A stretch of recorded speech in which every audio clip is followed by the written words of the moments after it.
Frédéric Boutet, qui est ex-administrateur suppléant du réseau Sortir du nucléaire, cofondateur de Stop Nucléaire 31, l'Antinet, et je l'interroge à propos de son article qu'il a écrit sur la transition énergétique. Le 19 janvier, j'ai écrit sur la transition énergétique. Donc en fait, je me suis mis à lire le document de Greenpeace qui s'appelle « 7 mesures clés pour engager la France dans la transition énergétique » et qui est signé par 16 organisations, dont je ne vais pas les citer toutes. Les principales, c'est Greenpeace, WWF, Réseau Action Climat, Sortir du nucléaire, Amis de la Terre, Leclerc aussi. Ce document, donc, il résume, disons, un mouvement qui est bien connu de tout le monde, je pense, c'est qu'il faut passer à la maîtrise de l'énergie et des énergies renouvelables. Mais en fait, c'est une récupération totale. Tout le monde comprend bien qu'il y a besoin de développer les énergies renouvelables, tout le monde comprend bien qu'il y a besoin de développer la maîtrise de l'énergie. Mais ce qui se passe avec ces 16 organisations, c'est qu'il s'agit d'une récupération politique. Et on retombe dans les travers qu'on connaît bien de notre République qui s'enseigne démocratie, qui n'en est pas une. C'est-à-dire qu'en fait, il s'agit d'utiliser les masses médias pour conduire les gens à voter à gauche. En fait, ça se résume à ça. C'est une politique électoraliste. Et toutes ces organisations, ces 16 organisations-là, sont connectées avec la sphère politique gauchiste qui vise à accéder au pouvoir en 2012. Alors, on ne va pas faire un procès d'intention, je vais juste faire le constat qui m'amène à ça, quoi. Je veux dire, ces gens ne sont pas méchants, simplement, on les laisse faire. Les 7 mesures clés, c'est instaurer une contribution climat-énergie. Voilà, donc ça, en fait, le numéro 1, il est posé, c'est le climat. Ça correspond bien aux attentes du pouvoir en place, de l'ordre établi. Les ministères et tous les hommes politiques, leur problème numéro 1 sur l'énergie et puis l'écologie, c'est le climat. Le numéro 2, adopter une loi de sortie progressive et complète du nucléaire. Alors là, l'ordre est donné. 1, c'est le climat et 2, c'est le nucléaire. Donc on est bien d'accord que toutes ces associations considèrent que le climat est plus important que le nucléaire. Et là, on se distingue forcément de tous les gens qui sont anti-nucléaires. Pour nous, il n'y a pas d'autre priorité plus urgente que d'arrêter les réacteurs nucléaires. Et tout ce qui concerne le climat, c'est facilement réalisable par les autres secteurs d'activité. Là, déjà tout de suite, rien qu'avec les 2 premières mesures clés de la transition énergétique, on voit où ça nous mène. Ça nous mène directement à la catastrophe nucléaire majeure sur le sol français, en entraînant tous les autres pays avec nous dans leur sillage, malgré le fait que l'Italie ne veut pas construire un réacteur, malgré le fait que l'Allemagne a décidé de ça. La France, avec ses organisations soi-disant écologistes, nous emmène directement vers la catastrophe majeure et on peut les qualifier d'irresponsables. Ce sont des gens irresponsables, c'est-à-dire qui considèrent que c'est plus important d'avoir un détecteur de CO2 que d'éviter une catastrophe nucléaire majeure. Roger Belbéoc est décédé le 27 décembre dernier, mais il est toujours vivant avec son slogan « C'est avant la catastrophe nucléaire qu'il faut agir, après il n'y a plus qu'à subir ». Ce message, ce n'est pas du tout du passé, c'est son message et il le dit encore au présent. Donc voilà là, une différence fondamentale entre la transition énergétique et puis ce qui serait souhaitable pour la France et ses citoyens, c'est à l'inverse de tous ces gens, c'est inverser l'ordre des priorités, c'est-à-dire d'abord, c'est en numéro 1, fermer les réacteurs, arrêter les réacteurs, et en numéro 2, peut-être, instaurer une taxe carbone. La taxe carbone, la contribution climat-énergie, ils ont rebaptisé la taxe carbone. Ce qui est important de comprendre, je pense, c'est que Sarkozy a voulu vraiment instaurer la taxe carbone. Il y a plein de gens qui souhaitaient que Sarkozy mette en œuvre la taxe carbone. Mais Sarkozy n'en a pas les moyens. C'est ça qu'il faut comprendre, c'est qu'il y a 100 compagnies dans le monde, et Sarkozy, il n'y a pas d'État, quoi. Il a essayé de faire la taxe carbone parce que politiquement, c'était vraiment intéressant pour lui. Il aurait pu arriver en 2012, là, en disant, voilà, moi, j'ai fait un truc sur l'écologie, c'est la taxe carbone. Alors, sur ce point, votez pour moi encore, on va faire mieux. Mais il n'a pas pu parce que la Fédération des transports a dit ben, nous on ne paiera pas. La Fédération des pêcheurs a dit nous on ne paiera pas. La Fédération des agriculteurs a dit ben, nous on ne paiera pas. Et il ne restait plus que les particuliers, en fait, ce qui était discriminant vis-à-vis de la Constitution. Donc il n'a pas pu le faire. même quelqu'un qui a de la poigne au niveau des masses médias, qui est à droite et qui veut faire quelque chose, il n'y arrive pas.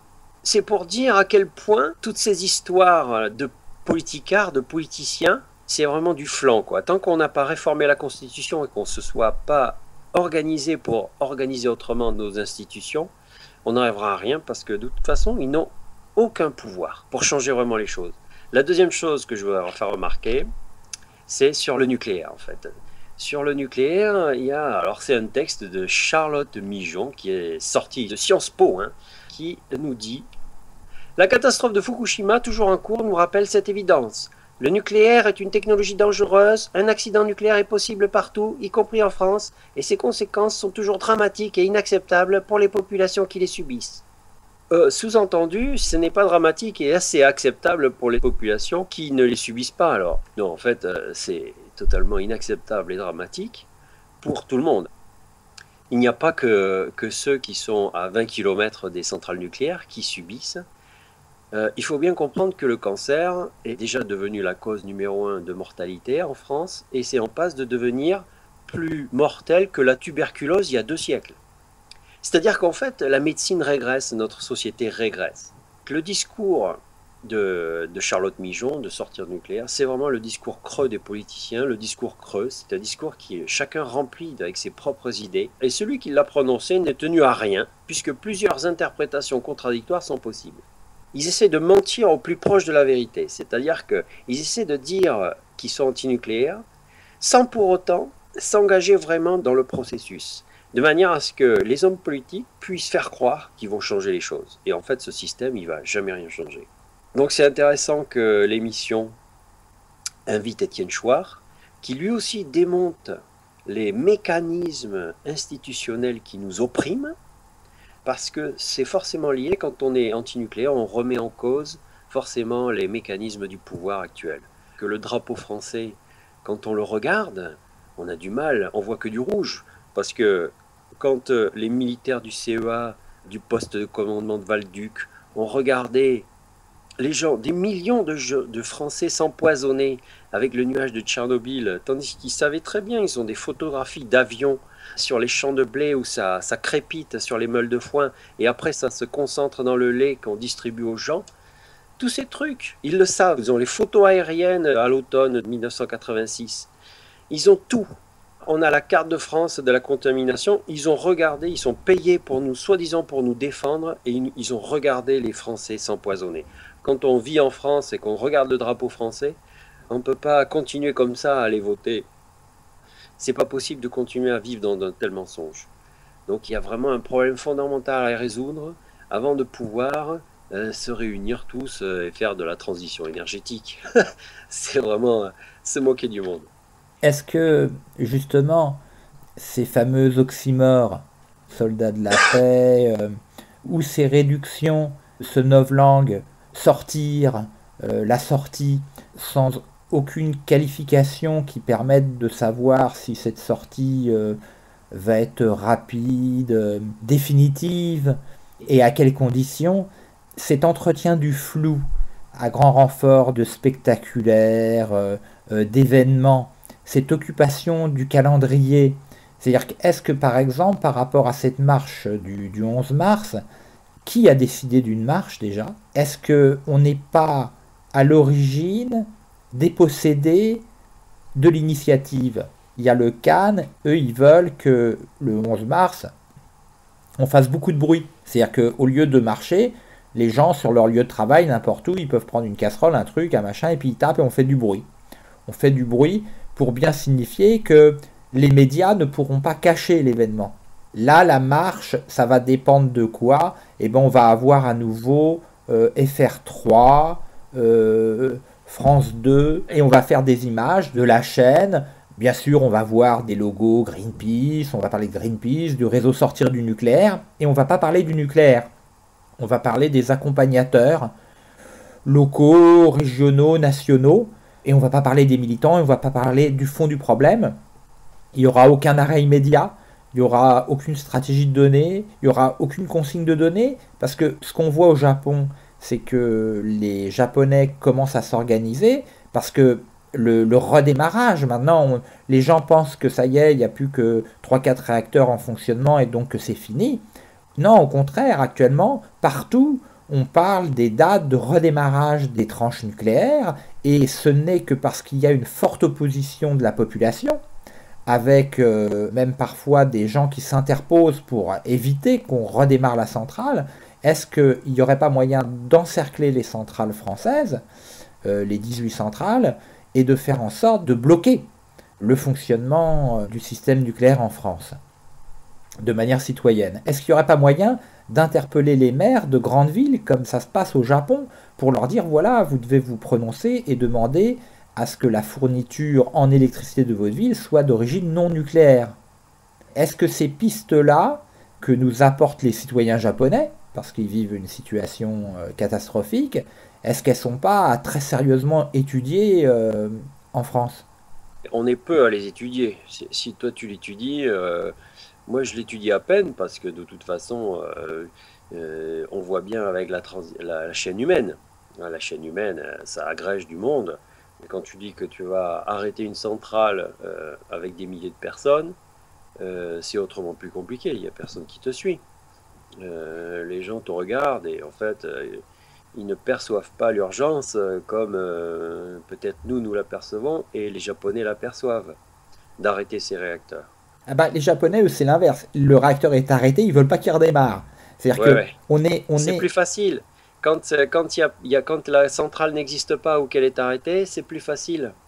Est-ce qu'on est contraint, en France, d'attendre la catastrophe pour se dire et préparer notre organisation pour le jour où la catastrophe arrivera? Pour arrêter, il faut un événement peut-être exceptionnel, qui pourrait être une catastrophe nucléaire. De toute façon, elle est inévitable. On va dans le mur grâce à la transition énergétique, on y va. C'est pas nous qui pouvons arrêter ça. Encore qu'on le peut. On le peut, peut-être on ne le sait pas. Mais c'est pas seulement, je pense, c'est pas seulement avec le nucléaire. Moi, je me pose la question, par exemple, combien de temps le président de la République élu en 2012 va-t-il tenir? Est-ce que l'Assemblée nouvelle de 2012, elle va seulement tenir un an, quoi? Après l'élection américaine, il se pourrait très bien qu'il y ait un effondrement monétaire mondial, que les gens soient poussés dans la rue affamés et que les élus, qui est fraîchement élus, écopent pour toutes les générations d'élus qui ont mis en place ce système. Il pourrait très bien être renversé. Mais ils n'avaient qu'à pas se présenter. Hein. Ils n'avaient qu'à pas se présenter. C'est pas pour eux que je pense. Hein. C'est juste un phénomène qui pourrait arriver très fortement parce que l'élection ne va pas arrêter la crise de ce système. Et il y a plein de gens qui se préparent à ce qu'il y ait et à ce que ça se précipite comme en 1929 et qui fassent des affaires importantes pendant les temps de crise. Il faut savoir que si jamais les gens ne savent pas s'organiser, ne savent pas ce qu'ils veulent, ils vont dans la rue mais ils se font récupérer ou tabasser. À la limite, c'est presque contre-productif d'aller dans la rue. Ce qu'on peut faire, c'est travailler à éduquer les gens, aller les voir, leur dire que tant qu'on ne change pas de système et décrypter ce discours de la transition énergétique à la place de la fermeture des réacteurs. Si on me dit il faut précipiter les choses et envoyer les gens dans la rue, je suis plutôt sceptique. Moi, les gens qui vont sortir de chez eux pour la chaîne humaine, je n'ai pas envie aujourd'hui qu'ils provoquent une chute du pouvoir, par exemple. Parce que les gens ne savent pas ce qu'ils veulent encore. Ils ne savent pas s'ils veulent du tirage au sort ou s'ils veulent réformer simplement la Constitution. Parce qu'ils n'ont pas eu de débat là-dessus. Est-ce que les gens ont la pratique des assemblées générales? On le voit bien avec ce qui s'est passé à Lézan. C'est typique. À Lézan, voilà, c'est des gens qui ne savent pas affirmer une démocratie athénienne.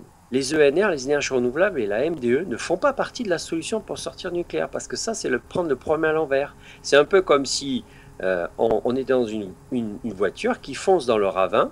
Et on ne sait pas dans combien de temps. Ce soir, une explosion nucléaire dans le réacteur numéro 1 de Dampierre, ou bien dans 2 ans à Chaux.